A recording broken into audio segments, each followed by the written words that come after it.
Madam ಹೇಗಿತ್ತು ಕರಗ, ಹೇಗೆ ಆಚರಣೆ ಮಾಡಿದ್ರೆ ಹೇಳಿ ಮೇಡಮ್. ತುಂಬ ಚೆನ್ನಾಗಿತ್ತು.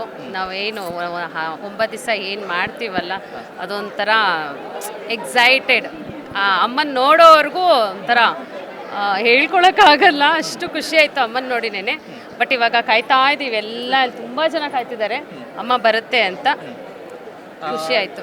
ಕಳೆದ ರಾತ್ರಿಯ ಒಂದು ಮೆರವಣಿಗೆ ಎಲ್ಲ ಹೇಗಿತ್ತು? ರಾತ್ರಿ 2 ಗಂಟೆ ಕರಗ ದೇವಸ್ಥಾನದಿಂದ ಹೊರಗಡೆ ಬಂದಾಗ ಆ ಒಂದು ಮೂಮೆಂಟ್ ಹೇಗಿತ್ತು? ನಾವು ದೇವಸ್ಥಾನದಲ್ಲೇ ಇರ್ತೀವಿ, ದೇವಸ್ಥಾನದಿಂದ ಹೊರಗೆ ಬಂದಿದ್ದೆಲ್ಲ ನೋಡಿದ್ವಿ.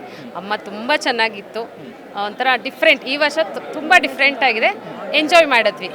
ತುಂಬ ಜನ ಸೇರಿದ್ರು. ಆ ನೂಕು ನುಟ್ಲಾಟ ಮತ್ತು ಪೊಲೀಸ್ ಅವ್ರದ್ದು ಸೆಕ್ಯೂರಿಟೀಸ್ ಏನೂ ಮಾಡೋಕ್ಕಾಗಲಿಲ್ಲ ಪಬ್ಲಿಕ್ ಅವ್ರನ್ನ, ಅಷ್ಟು ರಶ್ ಇತ್ತು.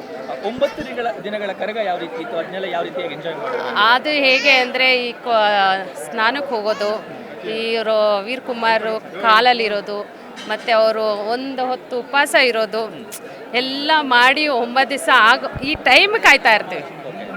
ಎಂಜಾಯ್ ಮಾಡಿದ್ರೆ ಇನ್ನೂ ಮಾಡ್ತಾ ಇದ್ದೀವಿ, ಇನ್ನು ಅಮ್ಮ ಬಂದ್ಮೇಲೆ ಇನ್ನೂ ಮಾಡ್ತೀವಿ, ಅಮ್ಮ ಒಳಗೆ ಹೋಗ್ಮೇಲವರೆಗೂ ಮಾಡ್ತೀವಿ. ಸಂಪೂರ್ಣ ನ್ಯೂಸ್, ಇದು ನೊಂದವರ ಧ್ವನಿ.